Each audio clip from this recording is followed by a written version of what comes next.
नमस्कार दोस्तों।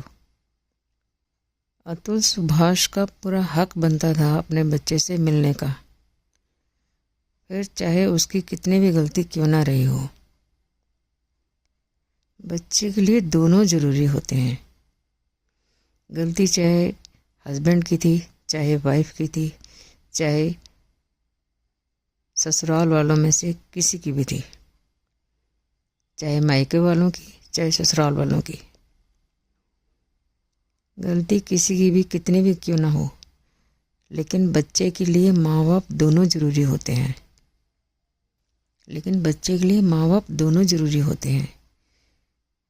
उस बच्चे के लिए सिर्फ बाप या फिर सिर्फ माँ ज़रूरी नहीं होते, उसके लिए दोनों ज़रूरी होते हैं। उस बच्चे का पूरा हक बनता है कि अपने माँ के पास रहे तो वो बाप से मिल सके, या बाप के पास रहे तो वो अपनी माँ से मिल सके।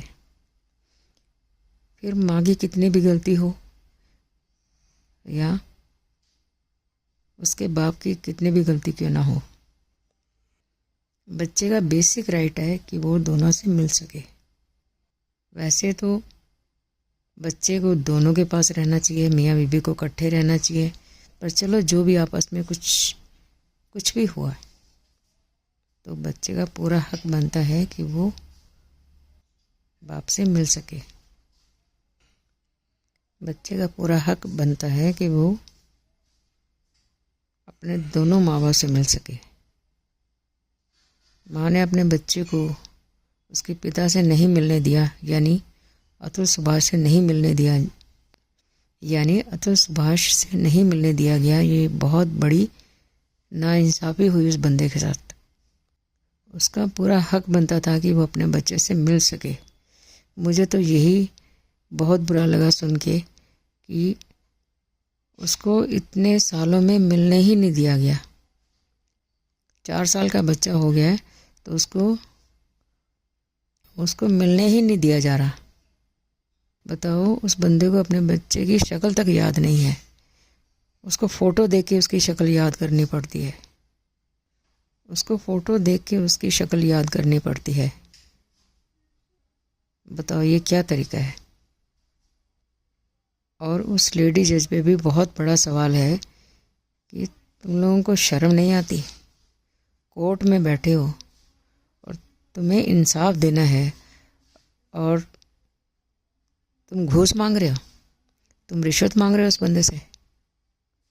बजाय उसकी तुम हेल्प करने के तुम उल्टी सीधी बातें कह रहे हो उसको।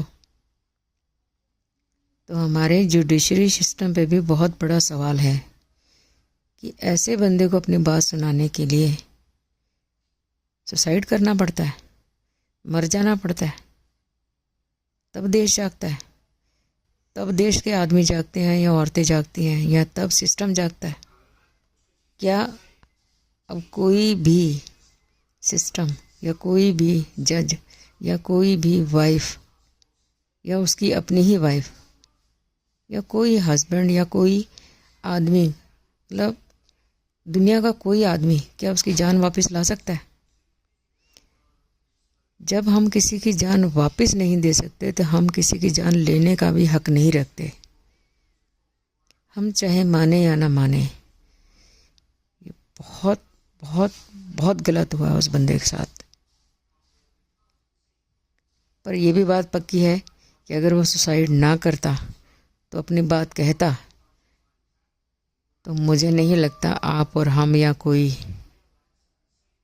उसकी बात सुनते। तो उसके पास मेरे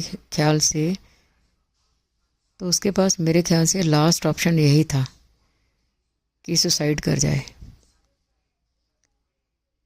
पर यह भी बहुत बड़ा सवाल है हमारी सोच पे, सिस्टम पे, इवन उस बंदे की सोच पे भी। अब वो इस दुनिया में नहीं है तो इसलिए मैं उसको ब्लेम किसी भी तरीके से नहीं करना चाहती, पर मैं ये सोचती हूँ कि शायद उसने पेशेंस खो दी। अगर वो और पेशेंस रखता और पॉजिटिव सोच से चलता, या नेगेटिविटी की जगह पॉजिटिव सोच से चलता तो मुझे लगता है शायद उसको दूसरे रास्ते मिलते। जज बदल देता,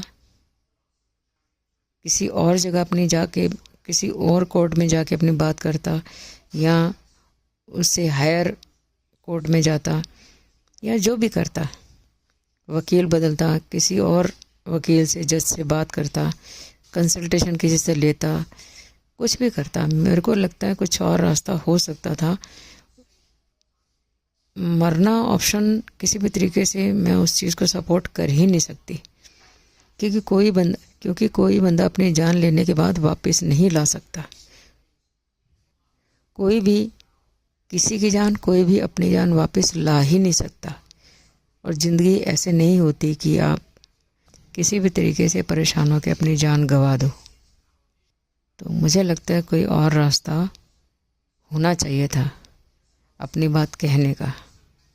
और हमारी सोच पे भी सवाल है, सिस्टम की सोच पे सवाल है, जो लोग कानून बनाते हैं उनकी सोच पे सवाल है, गवर्नमेंट की सोच पे सवाल है, हमारे देश के हर बंदे की, इवन इस दुनिया के हर बंदे की, हर औरत की, हर छोटे बड़े जवान बूढ़े की, इवन बच्चे की, हर एक की सोच पे एक सवाल है कि हम जिंदे बंदे की क्यों नहीं सुनते।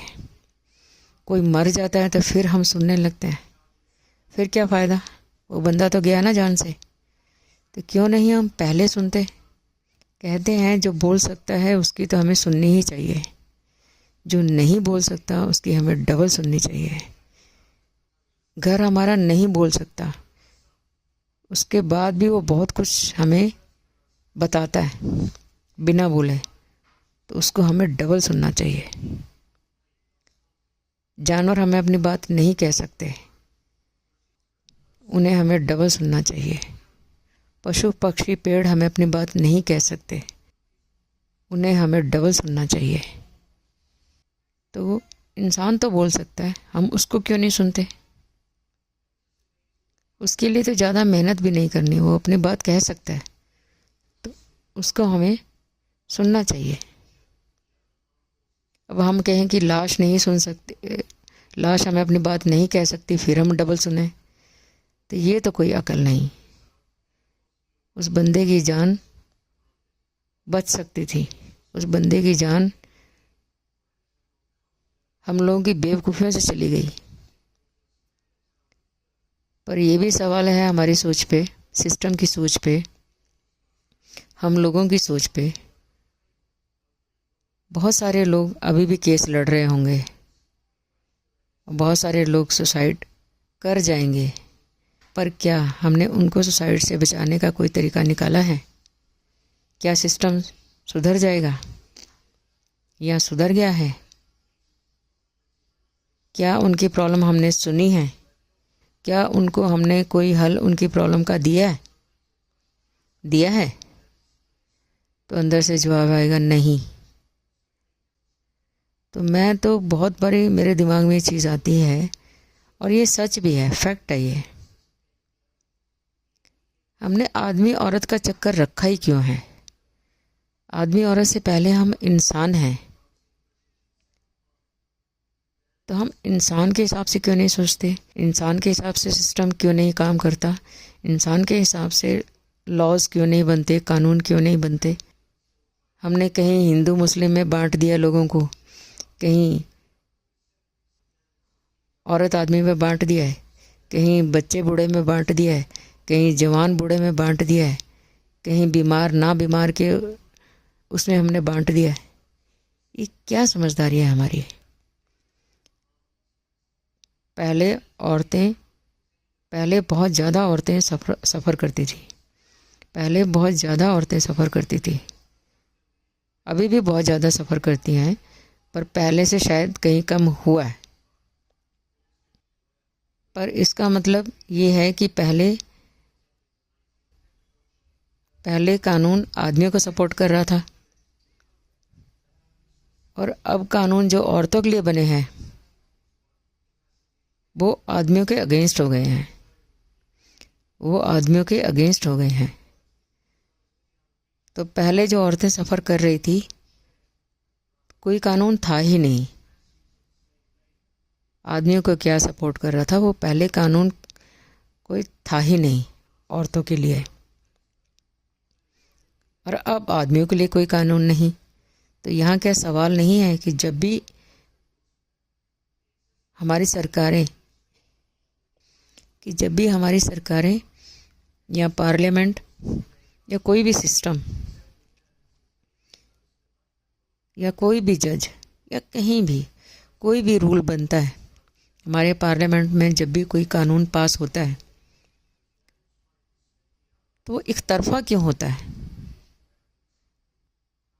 वो आदमी औरत की बजाय इंसान के हिसाब से क्यों नहीं बनाते?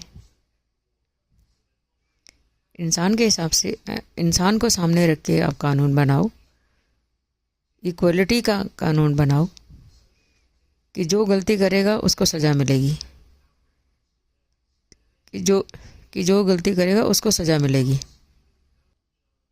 फिर सज़ा वो छोटी बड़ी हो, फिर वो सज़ा थोड़ी बहुत हो या पैसे के रूप में हो, यानी पेनल्टी के रूप में, या किसी और तरीके से हो। तो सज़ा ज़रूरी नहीं हार्ड ही हो, सॉफ्ट भी हो सकती है। सज़ा ज़रूरी नहीं कि हार्ड ही हो, सॉफ्ट भी हो सकती है। कहाँ हार्ड सज़ा देनी है, कहाँ सॉफ्ट सज़ा देनी है, कहाँ हमने क्या करना है क्या नहीं करना। कहते हैं कि करने से ज़्यादा हमें ये पता होना चाहिए कि क्या नहीं करना। तो मुझे समझ नहीं आता कि जो लोग हमारे लिए कानून बनाते हैं तो वो क्या सोच रख के कानून बनाते हैं। कभी आदमी गलत फ़ायदा उठा जाते हैं किसी कानून का, या पहले कोई कानून था ही नहीं हस्बैंड वाइफ के लिए, फिर बाद में जब बना तो अब आदमी सफ़र करने लग गए। पहले कोई कानून था नहीं, फिर औरतों के लिए कानून बन गया तो अब आदमी सफ़र करने लग गए। पहले औरतें सुसाइड कर रही थी, अब आदमी सुसाइड कर रहे हैं। पहले ज़्यादातर औरतें सफ़रर थी, अब ज़्यादातर आदमी सफ़रर हैं। पहले ज़्यादातर औरतें सफ़रर थी, अब ज़्यादातर आदमी सफ़रर हैं। क्या कानून है मुझे समझ नहीं आती। आम आदमी भी समझ सकता है, मेरे जैसी लेडी भी समझ सकती है, जिसका कानून से कोई वास्ता नहीं है, जिसका कानून के सिस्टम से कोई वास्ता नहीं है, वो भी समझ सकती है कि ये एक तरफा कानून है। तो जो ये लोग ऊपर बैठे हैं, जो लोग कानून बनाते हैं, क्या वो इन चीज़ों को नहीं सोच पाते, या फिर ऐसे कानून जानबूझ के बनाए जाते हैं? ये बहुत बड़ा सवाल है जो लोग कानून बनाते हैं। धन्यवाद दोस्तों।